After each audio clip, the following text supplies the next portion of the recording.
Welcome back, you guys, to the second part of my tutorial for the Elite Dangerous Horizons Make Money missions. As I described in the first part of this tutorial, this is about making money with the Skimmers in Naiti's system.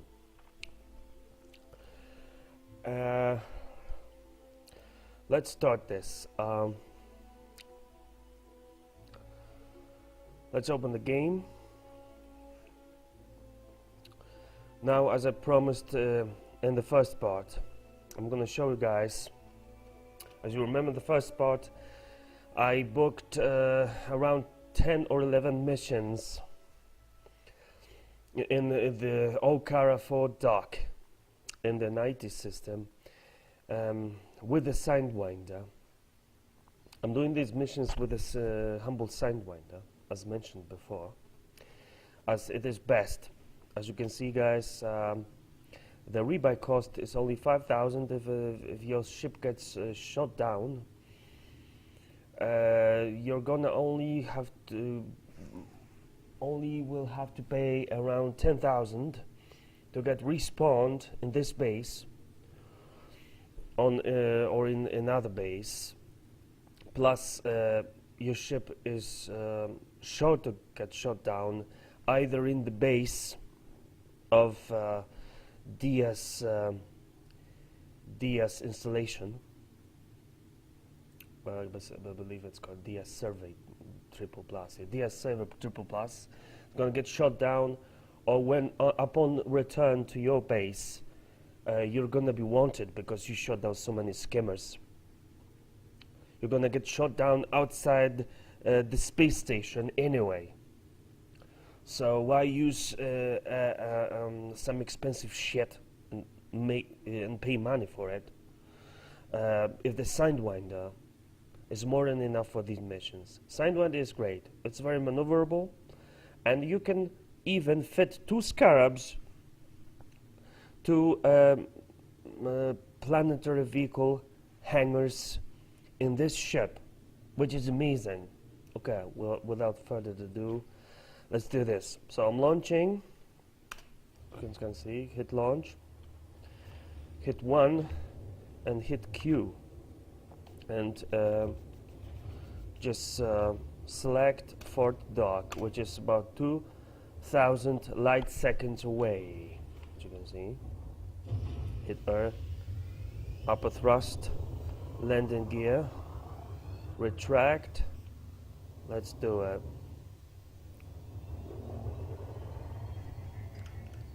As you can see, guys, I've made myself some coffee. I'm drinking my coffee now because it's Saturday. So excuse the slurping noises, please. Now, Super Cruise, and we're heading on to Fort Dock. As you can see, guys, I have 11 missions booked in Okara Fort Dock, and I'm gonna book another 9 actually, in Fort Dock. Just need to get there now. Easy peasy lemon squeezy. I'm wondering why doesn't it engage?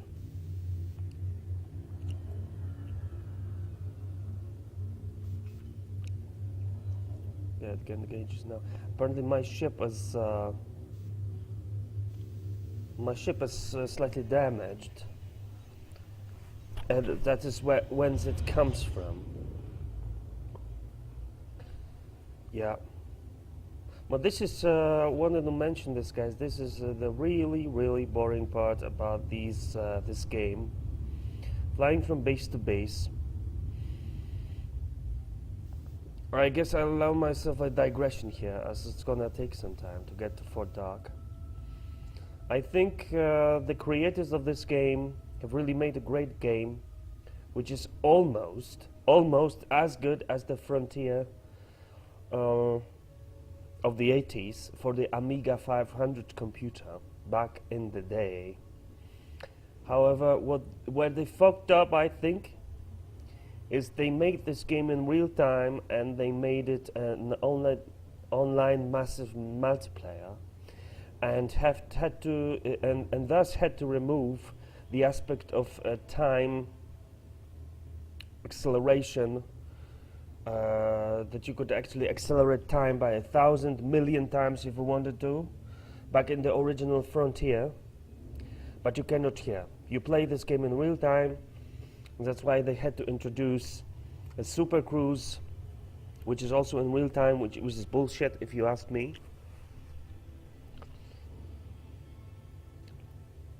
With all the movements of the planets, of the system, of the planets and heavenly bodies in orbit that you could observe on map and in real world of the original Frontier, which only took about under 1 megabyte space on your hard drive.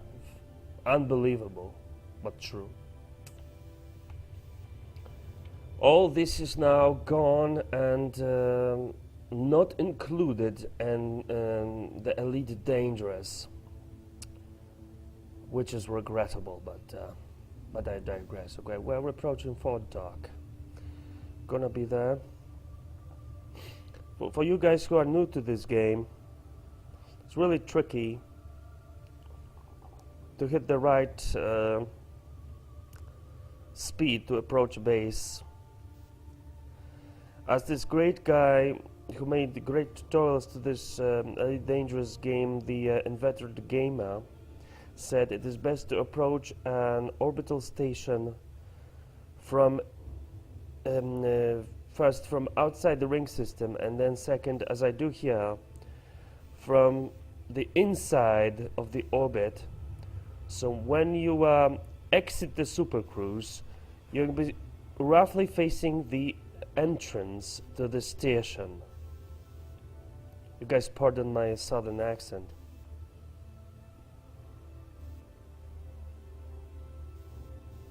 I don't know where it comes from. Probably with Sammy of the Prison Break 3, you guys.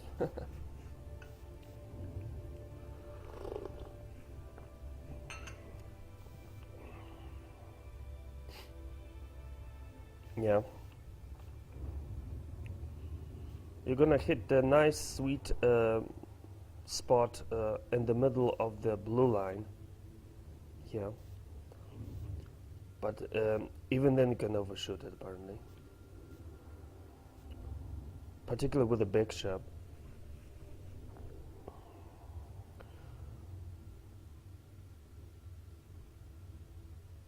I have to admit, guys, this game is so beautiful, and it's gonna be even more beautiful for me when I have my dream imperial cutter, and I'm just 1 or 2 days of gameplay away from this.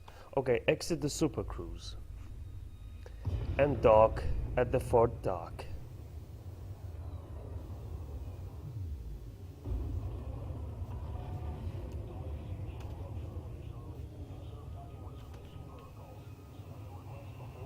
Yeah, now we have to wait till we dock. I'm gonna have some of my coffee now.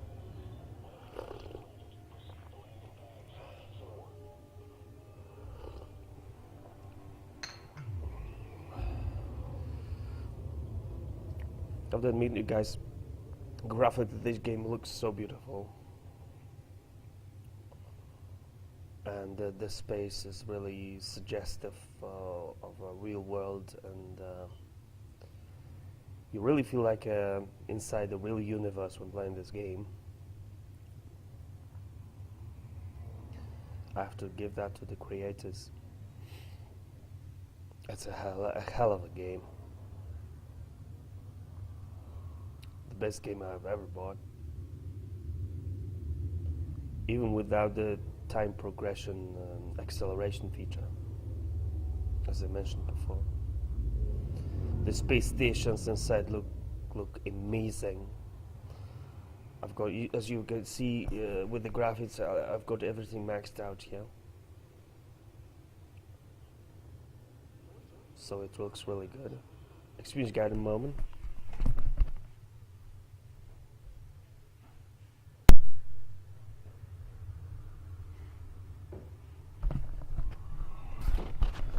Alrighty then, I'm not gonna be making the whole video because this video is gonna take about 2 hours, so just I'm gonna tell you how to do it. Don't forget to refuel when you get there. Go to mission board, as I described in the first tutorial, first part of we got nice skimmer destruction mission in Lanier Prospect. Let's take it.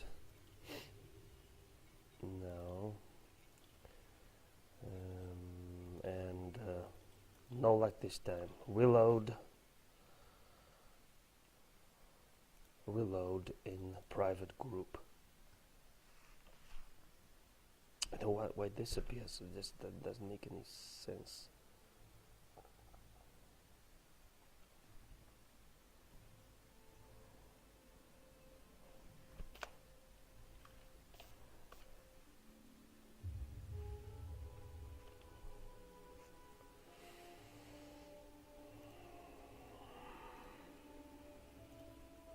Okay.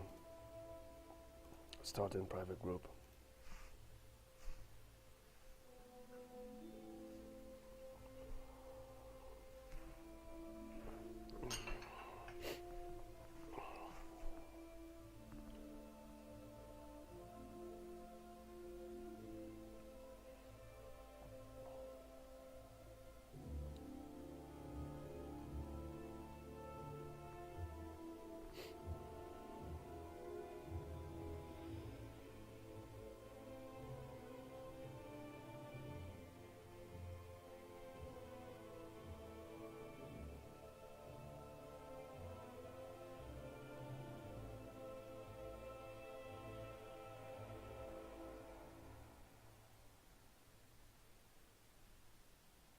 Come on, what's taking so long?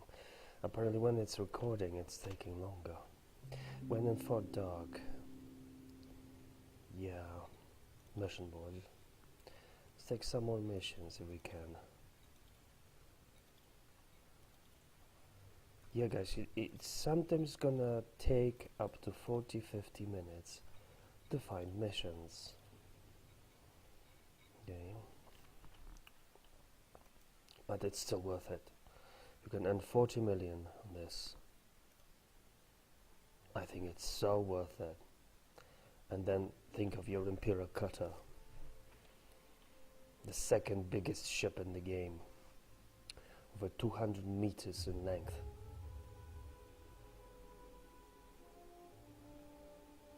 So apparently it's not as good as the Anaconda.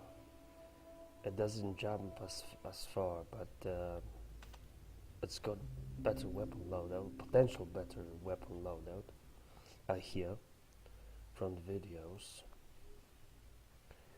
Yeah, Spinrad Prospect.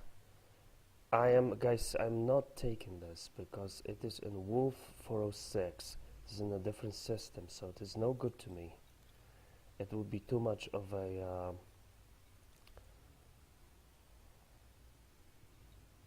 detour. But there's one in the Barrows installation. Let's take it. Don't let me forget, you guys, to change my loadout. Remove my 4-ton cargo rack and replace it with the plunger vehicle hangar with 1 scarab inside. And when I leave here in a few minutes, hopefully. So this time I just hunted 1, so it's no good. Let's count them, how many we got. 1, 2, 3, 4, 5, 6, 7, 8, 9, 10, 11, 12, 13, 13. We need 7 more until they are not gonna let us have no more.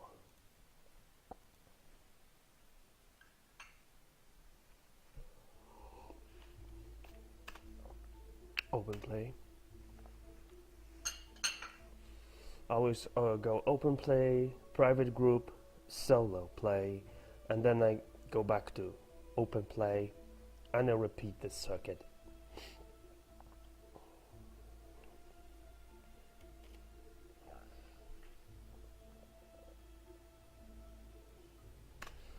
Yeah, it went more quickly this time.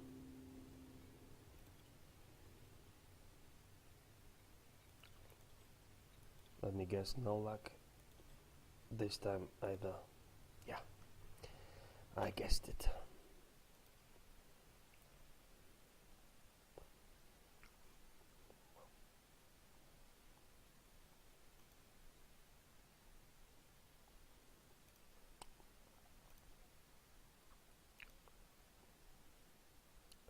So you guys, let me end here and just say how to do it. You guys, you're gonna go about it like so. We're gonna go the 20, get the 20 missions, and load with 2 scarabs. Remove your cargo rack of 4 tons, and head on to Kupinuk. When you're in Kupinuk, first go to Lanye Prospect, then go to Crown Settlement, and eventually go to Zedford Horizons. And remember to reload the game for as long as you got 12 skimmers shot down, and to check if the missions are completed. And then head back over to Naitis and set your course for DS survey triple plus.